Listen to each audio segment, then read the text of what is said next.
This is Clarence Johnson. After reading, 54 applications, this is one that definitely stood out in my mind.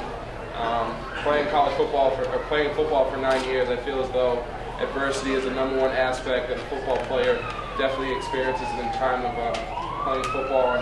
And he definitely witnessed battling adversity through his 4 years of playing football. Just to give you a little background on him, he's a 4-year starter on the offensive defensive line, which is basically unheard of in terms of that aspect. I talked to him a little about that. He actually took a bus to Weston High School, an hour both way in terms of that aspect. Not everybody has, doesn't have to pay the price, but he definitely paid the price to play football. Put the time and hours in, and look at his success today. He's committed early to Bowdoin, and he's going to be a great athlete and a great student athlete at that. That's what everybody. Thank you. It's my pleasure to say a couple of words about Clarence. As was said, Clarence started 4 years. He was 3 years old, dual county league, and talk about his football first for a couple of seconds. When we watched films, we had a few coaches here. We each coach a different area. I coach linebackers, one guy coaches secondary, the other guy coaches line, the other guy coaches outside. We all just allowed ourselves, every defensive play, to watch Clarence first. And then we watched our guys. He was that much fun to watch. He was tremendous. A couple plays come to mind. We played a 34, and we had him on a slant right. They ran a reverse the way we slant. They took 3 steps, then they reversed it the other way. He went flat down line of scrimmage and tackled the guy at the line of scrimmage on the other side of the field. And we used to always talk about the paw. Clarence locked out, got off, and once in a while a guy would come by, and he just disappeared. He said, wow, where'd he go? Or a quarterback, he just disappeared. And I got a chance, and I didn't care. He was a Wayland kid that went down or something, a Bedford kid. And then I got the paw. I just had shoulder surgery, and then Clarence, a friendly, good guy as he is, hey, coach, how you doing? The shoulder went down. I said, I can't let him know. So he got me like 3 times, but my shoulder's better, and I can shake your hand now. There you go.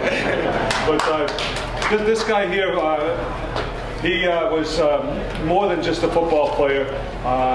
Teachers today, boy, I miss Clarence from Mrs. Ciccolo from Graphic Arts. Teachers come by and say, we miss Clarence in our class. He added so much with the class discussion and so forth. He's really loved, and he really made football a thing where you can be a tough guy on the field and a gentleman and a good guy off the field.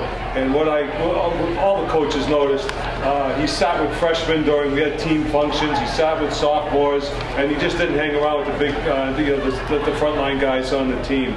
And he added so much. He'll be a legend in our school. He's a great man, great student. Comes from a great mom here, and I'm so happy for you. Congratulations.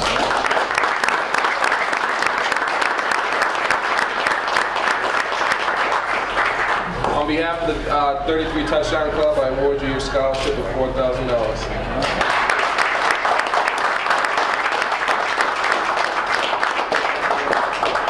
I wanted to just jump back in and interject 2 special thank yous that I left out. One of mine is Eddie Schluntz, who's the Dean of High School Football Coaches in Massachusetts. Eddie, are you here? Right here. Thank you very much, Eddie, for all your help. Secret weapon is Leo Fanning, who's up at Norwich. And I'm convinced if Osama bin Laden had a phone, Leo would have had the number. Because he couldn't be more helping me chase guys down. He really... Leo, are you here? All right. Thank you for that. I'm sorry to interject. Happy to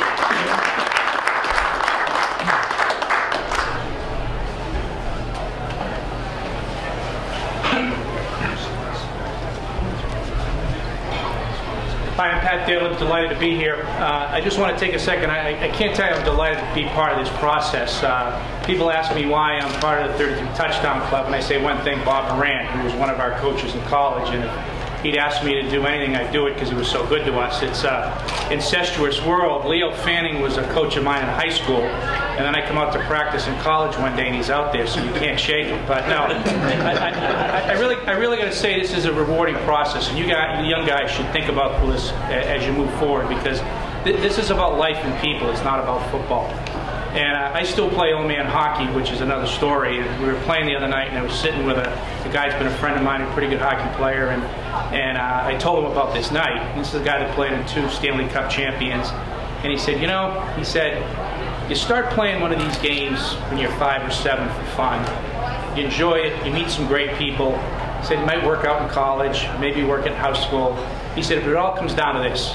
And it's being around people that you're motivated, that you respect, that have done things for you and motivate you to do things for others as you move forward. So what all you young guys need to do, I hope, at the end of your first year in college, get Coach Horan's email and send him an email and tell him what your first year of college meant to you and the friends you made. Because I think it'll motivate you to get involved in things like this as you move forward, and you'll be a better person for it. I couldn't tell you the things Coach Horan still does, not only in the football world, but in the community and what have you. Mike Durgan, you run the risk of mentioning names of skipping someone, but this is a very rewarding experience. And I'll tell you, I do have some sympathy for the college admissions people, because Mike is right. We had 56 first-class candidates, and to get them down to 7 was absolutely impossible. So I can imagine these college admissions people pulling their hair out, seeing all the terrific kids that they don't accept. I'm delighted to introduce Jack Carrier here today and his dad. He's a terrific football player, a 2-way player down at Cohasset. I had a series of comments I wanted to make, and if anyone knows me, I'm usually not too short for words. But Mike Durgan, who's been a long-time friend and teammate, mentioned to me that Coach Afanasev, Jack's coach, couldn't be here tonight because he's the baseball coach as well, and he asked, instead of making some comments, whether I'd read some of the coach's comments, and I'm delighted to do it. Coach says, it's been my distinct pleasure to know Jack Carrier for the past 4 years as both a football player and a student, and I personally cannot think of a more deserving individual for this award for the 33 Touchdown Club. The first image to leap to mind regarding Jack is one of an intense competitor, as well as a kind and caring individual who make it obvious, not just in the classroom, that he places others ahead of himself, but in life as well. Jack was one of our team's true leaders and hardly ever came off the field. As he was a 2-way starter, receiver, and cornerback, and served as our punter as well, he was a real leader. As a 3-year player, Jack has more than successfully handled all of his duties on and off the field, and he's one of the players I go to when I want a player input and initiative. He's respected by his fellow players, but even more importantly, by the coaches, the school's faculty, administration, and is leaving some very big shoes to fill both on the gridiron and in the halls of Cohasset High School. Jack Carrier lives his life and plays the sports he loves with passion and desire, and he obviously serves as a tremendous role model for the rest of the players in our program. Jack is a very well-rounded individual, and he's not defined by football. He's a 3-sport league all-star and National Honor Society member with a 4.0 grade point average. I wish Jack all the very best in his football and academic careers at Bowdoin College, as well as his future endeavors, and congratulations to all the other recipients tonight. So I'm really delighted to introduce Jack Carrier and congratulate him.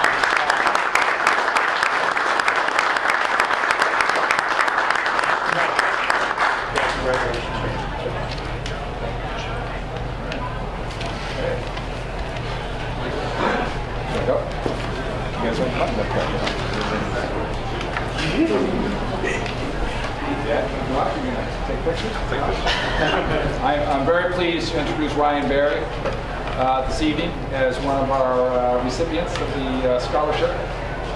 Ryan is finishing up his high school career at Long Meadow High School in Western Mass, and he was accepted early decision at Williams College.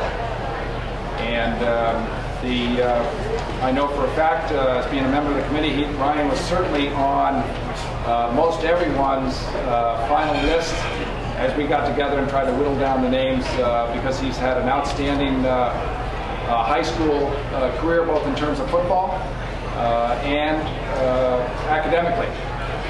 I just want to read one short item that his guidance counselor said about Ryan, that his academics were only surpassed by his outreach and his compassionate ways with others.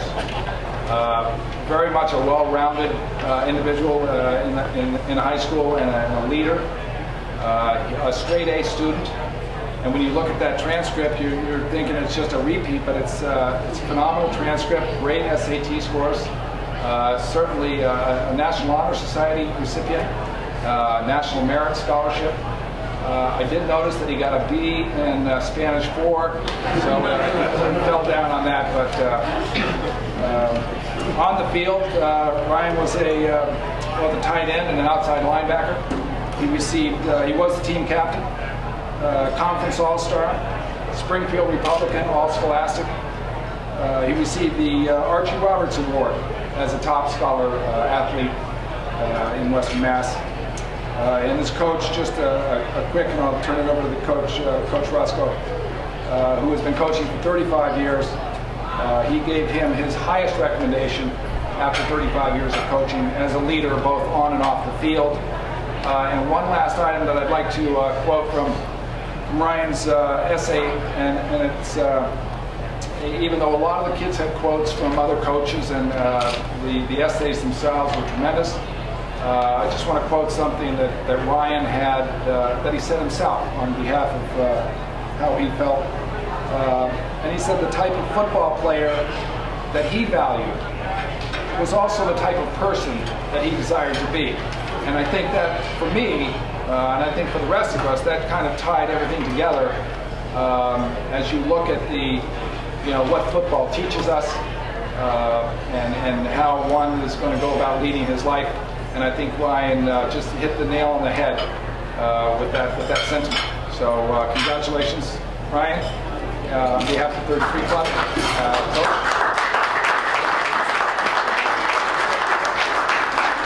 First of all, I'd like to thank the 33 Touchdown Club for having us down here all the way from Western Massachusetts on the other part of the state. Secondly, I'd like to thank the club for reinforcing all those things that we as high school coaches try to teach in terms of dedication, academics, leadership, accountability, et cetera, et cetera. A night like this kind of validates what we do as coaches. So again, I'd like to thank the club for having us, and certainly Ryan and obviously the rest of the award winners live that every day. So thank you for having us tonight.